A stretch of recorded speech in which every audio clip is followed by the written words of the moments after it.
All work and no play, they say, makes a research scientist a dull one. During my one-year research visit in India, my host, together with two of us, our research students, attended the MTICXVIII International Conference, which was hosted in Guwahati, Assam, in India, 2019. My host has always wanted to visit Bagdogra, which is in West Bengal part of India. But because of the distance to Pune, Maharashtra, she just didn't make that trip. But thankfully, the conference in 2019 was holding in Assam, and Assam was closer to Bagdogra. So she just used one stone to kill two birds by planning a vacation in Bagdogra, which we proceeded to immediately after the conference.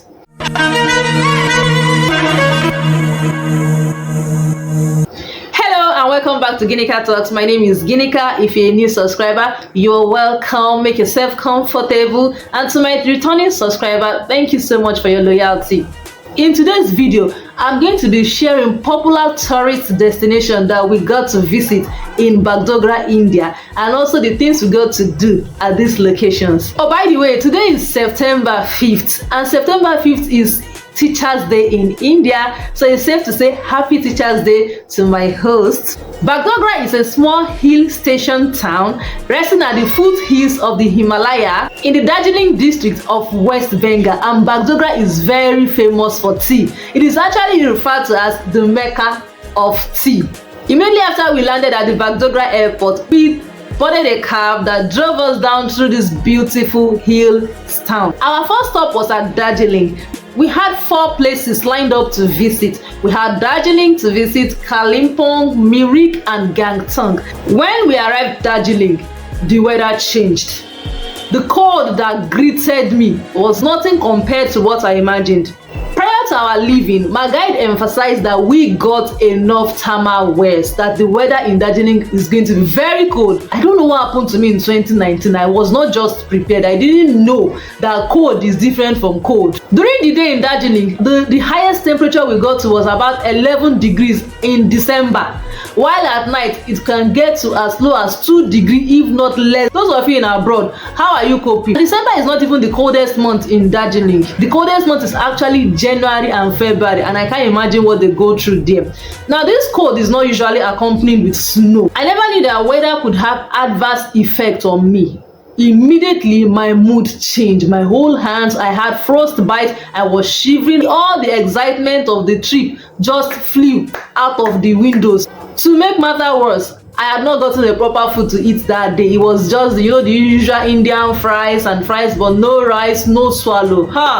I'm sure my guide, she must have noticed the whole change in my mood. We lodged at this very nice hotel in Darjeeling. Their service was good. I think a night cost about 1,000 rupees, which was pretty cheap, especially considering the fact that Darjeeling in December is like a very busy area. Peak time, December is peak time where tourists come into Darjeeling to come and see the city for what it is. And Christmas in Darjeeling is actually lovely because we got to see so many nice decorations already welcoming us for the festive season. I think we visited around 14th or 15th of December. While we were settling in, our tour guide came over to give us a rundown of the list of activities he had planned for us to do the following day. He told us we'll be visiting the Tiger Hill, and we have to leave as early as 3 a.m. to be able to get a nice view. That people used to be so many people come from all over the world just to come and see the sunrise.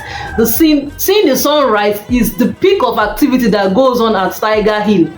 Me, I was just in my mind, what do you mean by wake up as early as 3 a.m. just to come and see the sunrise? We used to see the sunrise every time in the morning in Nigeria. Now, I beg, leave me, because I was not just in the mood. Like I said, the weather already messed me up.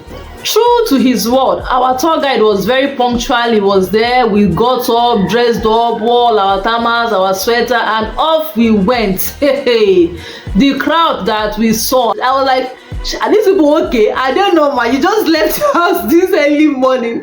Well, some of us in Nigeria by this time, this is when we are doing vigil. The people are outside here to just come and appreciate the sun rising. Hey, people were already positioned, sitting down, strategic locations with their camera. I just gently went to the car to go and sleep.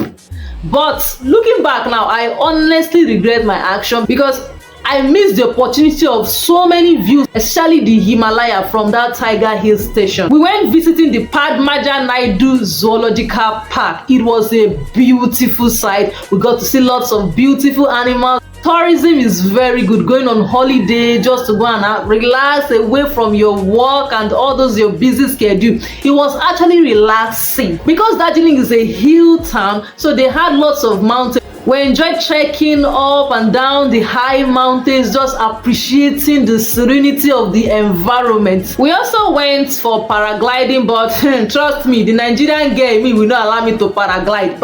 Waiting. Me, I cannot go and tempt my creator. Why would I go and climb something that looks like parachute and be going up in the sky? Let me know in the comment section, have you ever experienced paragliding? What is it like? Do you feel giddy? Because I kind of feel like it can make me feel giddy. We also got to visit the Himalayan railway station, and this railway still has a working steam engine train. I don't think I was born. I don't even think I've ever seen a steam engine train in my life. We got to visit the Himalayan Mountaineering Institute. There we watched a very short clip but interesting clip about the Himalaya, Mount Everest, people that have climbed the mountain, those that died while climbing. We also got to visit the Batesia Loop. It's a famous tourist place that is offering a 360 degree of the Darjeeling landscape. It was so beautiful. And one interesting thing about each of these tourist places we were visiting in Darjeeling is that their gate fee was so cheap. Although they have a different price for foreigner and a different price for India, but for India the gate fee was like 15 rupees and for foreigners maybe 20 rupees. Also, food sold at these locations were very cheap. There was fried egg and bread, then what we call shawarma here in Nigeria, like they call it wrap there. It was very common. They also cooked noodles if you wanted to eat noodles. They had so many nice things people could buy and eat. So having toured Darjeeling for a day, the next day our tour guide took us to Mirik. In Mirik, we saw this inn that was selling vegetarian food, and I saw rice, hey, and a beautiful curry. You should see my excitement. You see that evil spirit mood that I was displayed flew away. I ate, I was satisfied, and I had energy to continue on my remaining tour. We also got to visit the Mirik Lake, the Mirik Tea Garden, Mirik, Darjeeling. They are all in Bagdogra, and Bagdogra is famous for tea. We visited nice park where we took walk and just admiring the city. Moving on from Mirik, the third day we visited Kalimpong.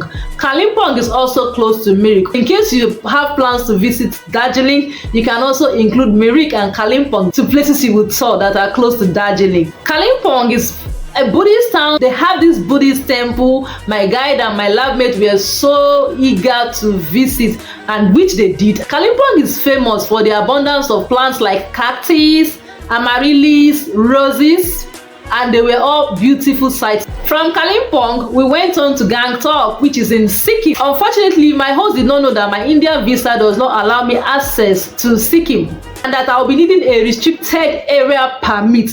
I had to leave. Immediately I saw a notice board where they pasted restrictions of countries that were not allowed to visit Sikkim, and I saw Nigeria as one of the restricted. That day I cried. My guy felt bad actually. She really wanted me to go to Sikkim and see Gangtok. Immediately I booked an emergency flight to Pune. My sole purpose of making this video is to emphasize how important it is for us to make the most use of every opportunity that comes our way. Little did we know that COVID was going to strike in 2020. COVID actually started in 2019. It became intense in early part of 2020, and this resulted in a world lockdown. In life, make the most of every opportunity you have, because opportunity lost once sometimes may never be regained. It's been 4 years since I went on a vacation. I'm thankful again to TransDBT because the fellowship was not just about my research work, it was about my personal development. I'm also thankful to my host for organizing such a beautiful, wonderful trip that changed my mindset on how I perceive the world. I'd like to know in the comment section, do you often go on holiday? Do you go on tour? Do you have places you have visited in the world that you would like to share? What was your experience like? Thank you for sticking with me to the end of this video. In case you are not yet subscribed to my channel, kindly subscribe. Please comment, like my videos, share my videos, and engage with me. I like us to interact. I hope you are really doing fine, and I'm sure you're doing fine. Till I come your way, my next video. Bye.